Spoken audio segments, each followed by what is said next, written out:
Hello, welcome everyone. So many fantastic people here already. I'm just going to squiggle through the list, all the wonderful places that you're from too. I'm in England, I'm in Hampshire, down in the southeast of England. We've got the globe here today, I think. So hello to everyone that's joining. How fantastic to see names I recognise, names I don't recognise. You guys are fantastic. How brilliant is this LlewellynCon? I am very, very honoured to be invited this year. It is my pleasure to talk. Holly spotted my green man. This one is actually from the Roman baths in the royal city of Bath in Somerset. He is a figure above Sulis's temple. So technically not a green man, but he does look like it. Hello to everyone. It is 5 o'clock in the UK here at the moment, so I know there's a big time zone difference, which makes my head explode, but thank you so much for joining me. I am Rachel Patterson. I'm a witch, working wife, mother, slightly older children now, possibly the wrong side of 50, but it is my absolute pleasure to be here with you. I am a kitchen witch. I do talks for pagan events. I run an online school of witchcraft. What else do I do? Books. I write books. I have this one here, Curative Magic, is my book with Llewellyn at the moment. I have another one with Llewellyn coming out later on in the year as well. But it's Curative Magic that I'm going to focus on today. If you have any questions throughout my talk, please do pop them in the comments and I will do my very best to answer them. Love a bit of interaction, love learning from everyone, love sharing information. So if you've got any thoughts, insights, questions, pop them in the comments. Cara is saying, is there really a wrong side of 50? Perhaps I shouldn't have worded it that way. A good side of 50, maybe. Laura loves the book. Thank you so much. Brianna's drawn to my drum. Thank you. That is a drum that I birthed myself from stag skin from Scotland. And my daughter painted it. Very amazing experience if you ever get to make your own drum. Heidi's on the downhill side of 50. No, let's embrace it. With age comes wisdom. Or something like that. Perhaps with age comes more experience. Better way to say it. And Lucy's 50th birthday today. Happy birthday, Lucy. So I want to talk today about curative magic. My book is a collection of insights about different ways of dealing with those horrible things we have to deal with: anxiety, panic attacks, stress, sleeplessness, but dealing with it from a magical perspective. So that's what I'd like to talk about today. And Meg says, and menopause. There is a whole chapter on menopause in the Curative Magic book. Been there, done that, still going through it. It is, Brian says, the online school. If you look for Kitchen Witch Hearth online school, you will find it. And Heidi will take experience. Yeah, let's go with experience. That's much better. But generally, life is pretty good, all things considered, but it hasn't always been easy. Most people outside of my family will probably believe me to be a strong and confident person who leads a blessed life. That's what social media has to answer for, really, doesn't it? And I do have a wonderful life generally, but it takes work. And it has most definitely been earned. What people see on the outside isn't always how I feel on the inside. Hi, Banshee. Banshee says, great topic. I really need this. Hopefully you will find something useful from this. Heidi is in the last stages of menopause and have experienced related anxiety spikes as well. Yes, it comes with it, unfortunately, along with all the other joys that it brings. But if you see menopause as a transition rather than something awful, it does help. It takes a bit of work to get there. Doesn't always feel like it, but it's got a different perspective, I think, with the menopause. Anyway, that's a separate subject. There is a whole chapter on that in the book. But probably somewhere around 30 years ago, scary, I found paganism and witchcraft. Although I was born on Samhain, so I guess it was kind of fate, really. Pagan pathway has changed me, and it's changed me for the better. Paganism has helped me learn about who I am and to embrace and encourage my good qualities, to recognize and acknowledge my bad ones, and we all have them, even perhaps to work with them to adjust how I react to things. Witchcraft's also given me the tools to help myself, and I think that's the important thing. As witches, we do have that magical toolkit.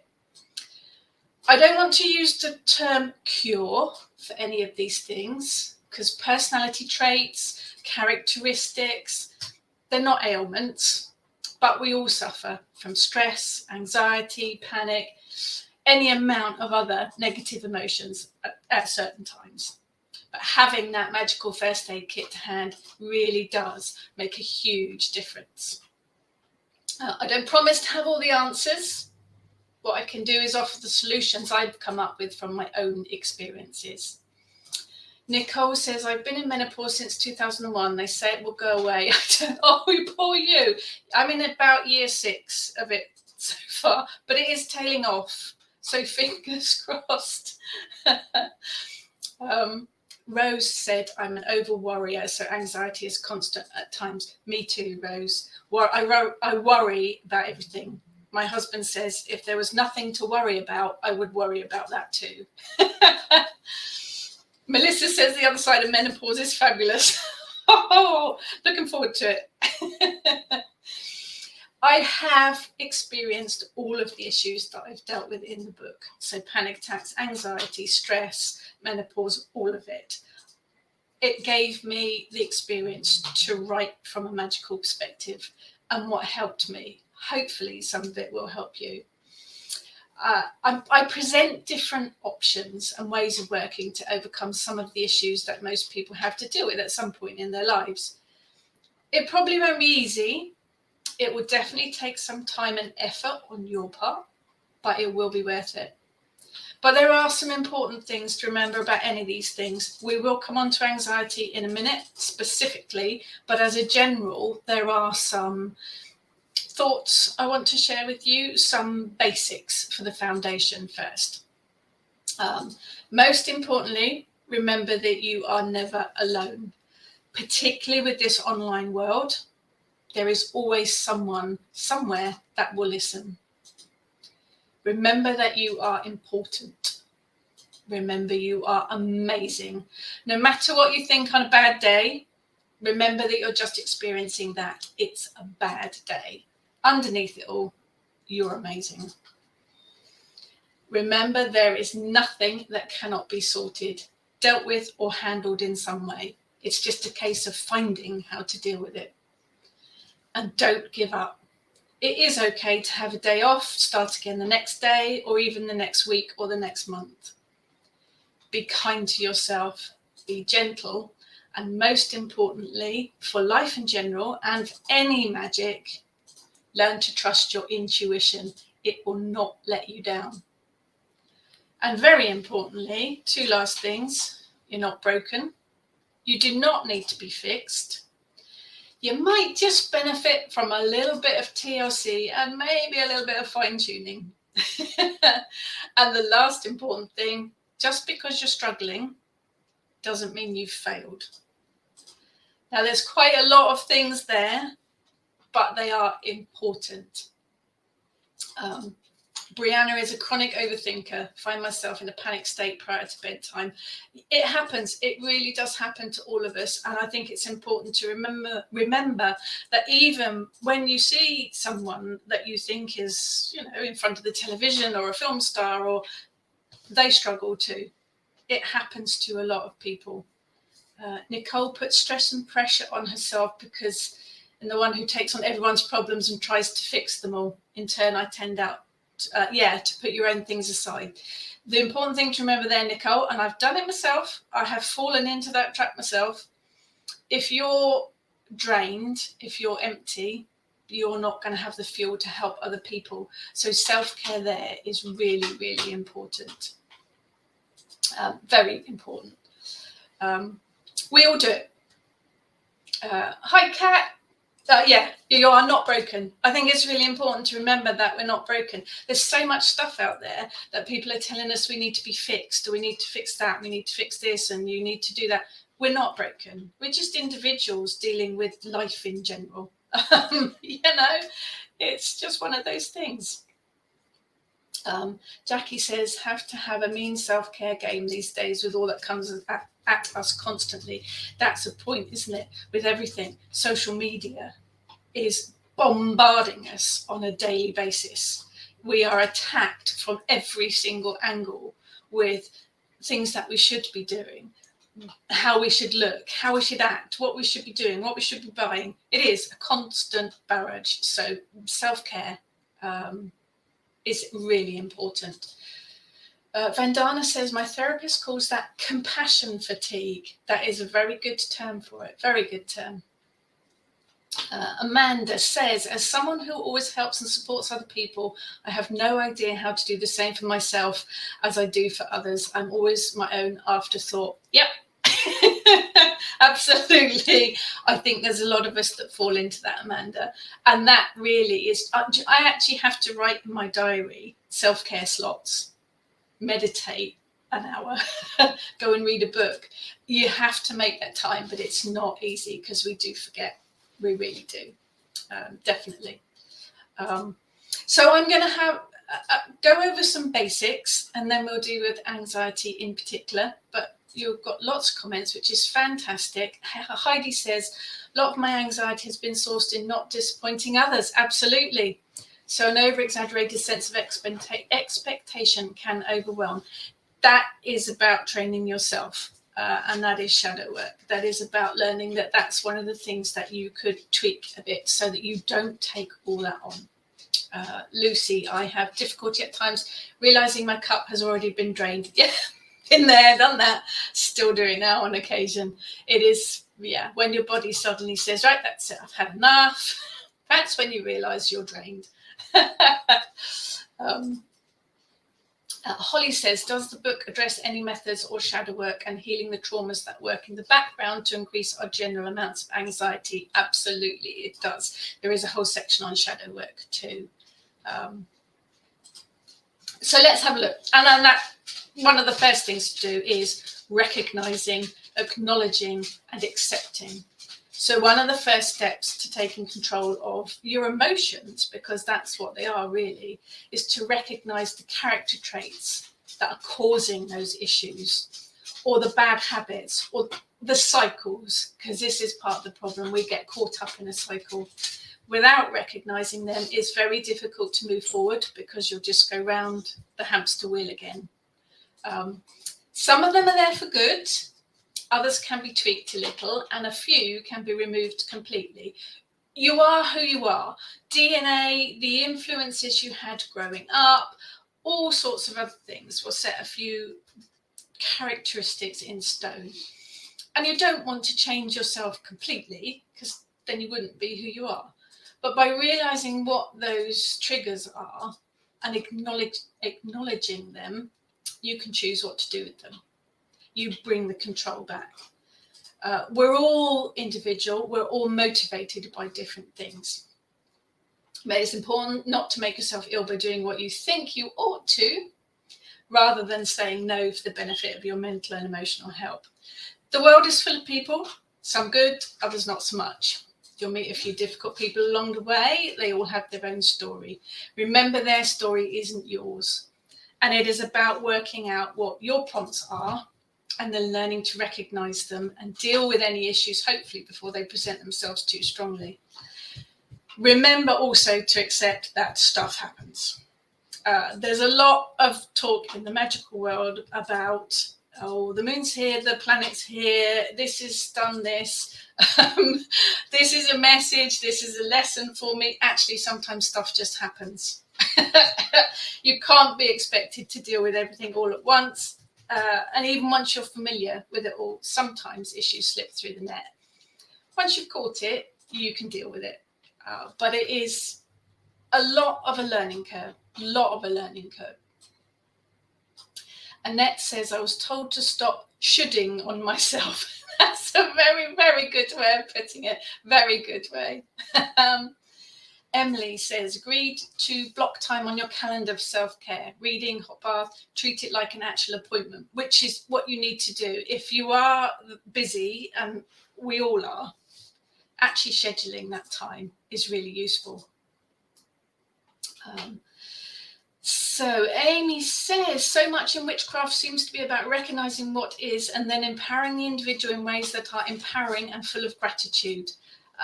Yeah, it is part of it. But if you've got that magical toolkit and a dog who's sitting at my feet, so if you hear any funny noises, it's the dog. Witchcraft is a magical tool, and you can use it however you want to or however you need to. That's down to you. There are, of course, underlying causes. We don't just get an anxiety attack for no apparent reason. There is underlying cause for it. Usually. Not always, but usually there'll be an underlying cause for any of those icky emotions: stress, grief, anxiety, all the other band members. Situations that trigger us into letting those emotions take over. It might be obvious what cause it is, loss of job, busy schedule, blah, blah, blah. Sometimes it isn't, and those might take a little bit of research to uncover. Some of them can be more deep-rooted, and I think that's where shadow work comes into its own. Shadow work is a process that uncovers that which lies hidden in the shadows of your mind, hence shadow work. It's your psyche, it's your past, and things are hidden in it. Humans do tend to bury the uncomfortable stuff. We like to hide them in those dark, dingy corners. It is an awful metaphor, but shine the light on them. Shining light onto them will help you uncover them and then allow you to deal with them. Shadow work can bring up some unpleasant memories. It can stir up heap loads of emotions. It will probably be a bumpy road. But bear in mind, the work you put in will bring rewards in the end. Although I use the word end, I found shadow work is the gift that keeps giving. It continues. Once you've started, the work continues and it is always present. But that's a good thing because you're always evolving, and that can help you as life changes. We all evolve, we all change. But the shadow work puts you in a frame of mind that keeps you open to recognizing those patterns and the triggers. Even perhaps when you're not aware of it, it's still working in the background. Once we uncover what's causing the problems, the cycle, the bad patterns, we can do something about it. We can look at it from a different perspective, break the chain, change the direction. I know that all sounds straightforward in theory. It's not easy, but if you really want to work through it, there will be a pot of gold at the end of it. Maybe not a pot of gold, but there might be a big slice of cake, which is worth it as well. Laura says, I had to learn that my self-care looks different than what it looks like for others. My anxiety got worse trying to do self-care like others do it. We're all individuals. We are all different. We're all completely different people. We all deal with things in different ways. So you've got to make it work for you. And that is about trusting your intuition as well. Amanda says, the thought of attempting shadow work terrifies me. And it should. That's healthy. Can't help but think things are hidden for reasons of protection and self-preservation, which is another way of looking at things. But it depends how you work with the shadow work. If you want to make those changes, if you are suffering anxiety, stress, the shadow work will bring up things that will sort those out or give you the tools to sort those out. But yes, you have to be prepared to take it on. It's not an easy step. It's not something you should rush into without thinking. Shadow work is definitely a commitment. Lynette says, I've been doing shadow work every single day for the last 2+ years, and it's helped me tremendously. It's triggered my twin flame journey and has allowed me to release a lot of stuff from the past and even things I've been forced to deal with in the family currently. Yep, absolutely. I'm really pleased it's worked for you, Lynette. That's shadow work doing its best. Holly says, the more you do shadow work, the easier you can self-care in ways that help break those other cycles. Brilliant. Absolutely brilliant. The first thing I think, and I am aware that we have lots to talk about, not so much time, releasing. Before you can start anything, you've got to let go of stuff. You cannot rebirth until you've had a death. So you've got to let go of stuff. You've got to wrap your head around letting go of things. Hanging on to negative emotions, thoughts, issues is really damaging, and it can fester if it's left unresolved. Let it go. And there are lots and lots of different magical techniques that will allow you to release stuff. Important to remember that when you release stuff, you create a void. So make sure you fill it with positive vibes as well. And don't forget the practical stuff to start with. We mentioned before, reading a book, having a bath, get outside. If you're in a relationship, do date nights. If you like to be crafty, knit, crochet, sew, paint. Make sure that you spend time for yourself.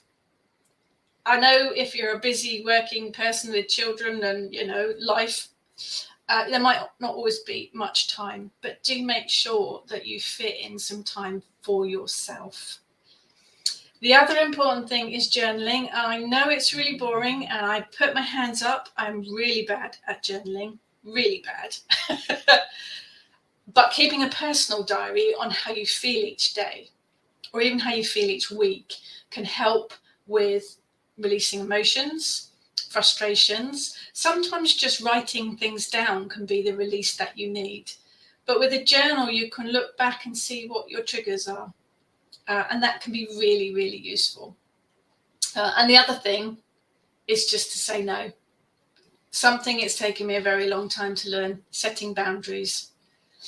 If you're busy, it's very easy just going to, I'll take that on, I'll do that. You've got to learn to say no. You really have. And also on the flip side of that is remembering that there is a lot of stuff to be positive about. Sometimes it can feel like life is just chucking crate loads of lemons at you and there's no ending in sight. It is about learning to focus on the small things, the positive things that can help as well, to help you out of the dark situations. Kat says, can a blade of grass be curative in times of stress? Meg says, cats and dogs like grass, why not?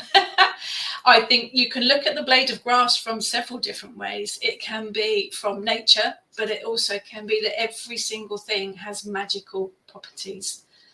So you can work with it in magic as well. So absolutely.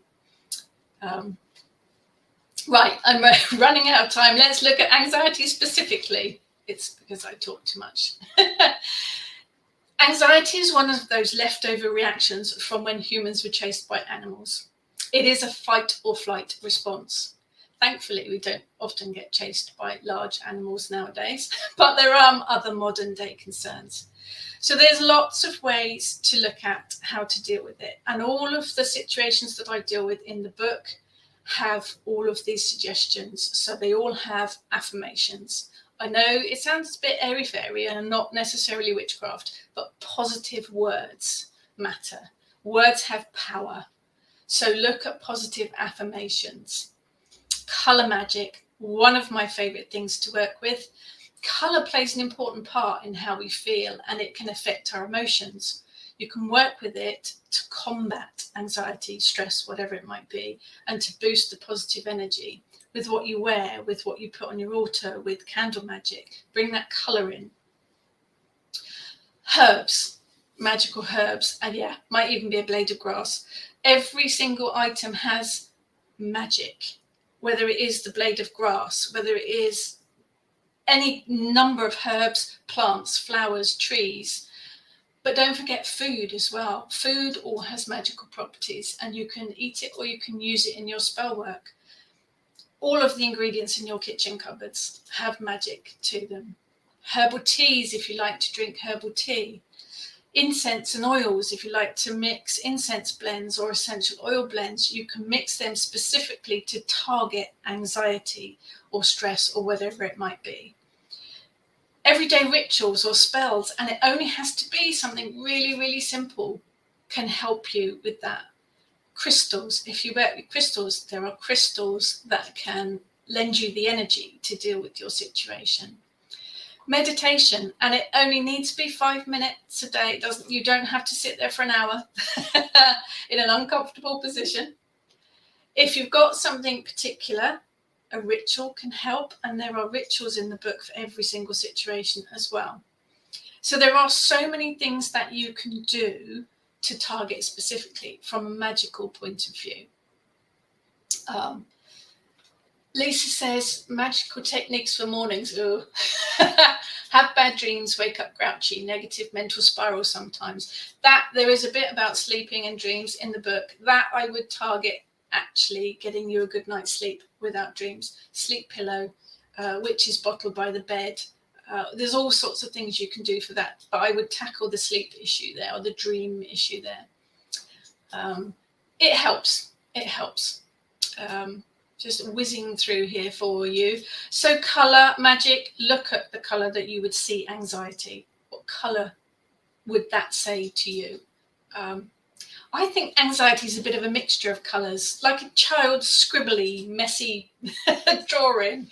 Dark purple, dark blue would symbolise anxiety for me. So I would bring colour in to combat that. I would flip it to balance it out. But if you want something really, really simple, silent candle ritual. This is brilliant for anxiety. It works when you don't want to do a full ritual. Wake up early. If it's still dark outside, then even better. Or work it in the evening when the sun has just set. Make yourself a hot drink, sit down in a quiet place, light some candles around the room and turn the lights off. Sit down with your cuppa and just enjoy the candlelight. The silence.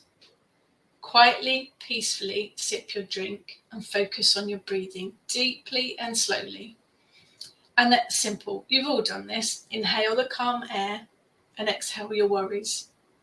And just sit for as long as you want to, as long as you can. And that's just a really simple silent candle ritual. And it can really calm you down and really bring that inner peace. Kimberly, very big on colour magic and candle magic, works very well. Crystal magic. We all do it. We've got all these tools and we can work with it. Susie said, art teacher had us start with a black canvas one class. Interesting. Heidi finds taking a short walk around my backyard barefoot helps. It's grounding. It gives me a chance to refocus on the present. Grounding is a brilliant technique for all sorts of these issues, and you can do it in a couple of minutes. It is the earth connection, the grounding connection. The book has lists of crystals. It has lists of herbs and foods for all of these issues. My blog has a lot of them as well. Banshee says that ritual sounds like the perfect way to end a night and drift off to sleep. Excellent. Yes, absolutely brilliant. Just don't leave the candles lit when you go to sleep. That's not good. But there are spells you can do. There are rituals you can do. You can create little pouches for yourself with crystals in, herbs in, that you can carry with you. And if you feel anxiety taking over, grab your little pouch from your bag and draw on the energy of it. And there are lists, and I have got lists, but use your intuition. Use what you've got in your kitchen cupboards. Use what you've got in your garden, in your herb cupboard, and create yourself a little pouch, spell pouch, and put what you think you need in there. And then when you're feeling an anxiety come on, grab your pouch and draw on the energy. Banshee says birthday candles are brilliant because they burn really quickly. Yeah. Whenever you're doing a spell, don't use a great big pillar candle. It'll take days. Laura, thank you for all your books. Oh, you are so welcome, Laura. Thank you so much. Heidi's scribbling the ideas down. Oh, bless you. I'm glad that some of them are useful. I wish I had days to talk to you about this. There's so many things here. But trust your intuition. Jess has a worry stone. They are brilliant. Worry stone can be anything. It can be a pebble, it can be a shell, it could be a crystal of your choosing. Just a little tumble stone, doesn't have to be anything expensive. Charge it with your intent. So if you charge that stone with, I want you to relieve anxiety, it's there. You've charged it with the energy. There's so much that you can do to help yourself. There really is. We're witches, we're magical, and we've got that whole magical toolkit to work from. It's just about remembering that we can help ourselves. Casey says, could you name the book? Here it is. It is Curative Magic. Witch's Guide to Self-Discovery, Care and Healing. And it covers all sorts. It covers anxiety, it covers stress, depression, panic attacks, fear, guilt, worry, grief, self-esteem, obstacles, blockages, sleep issues, Menses and menopause, and transitions and changes. So there's a huge amount of stuff in there, which I have unfortunately experienced myself, all of them. But it helps you unlock your magical toolkit to help yourself. So thank you so much for joining me. It is my absolute pleasure to have been here today with you. If you want to find me on Facebook, please do. I'm always happy to answer questions or make connections with you guys. Just search and you'll find me. And thank you to Llewellyn as well for putting this on, and for being behind the scenes as well, running it all. Thank you guys so much. So many comments as well. It's been absolutely brilliant connecting with you all. I wish you well. Thank you so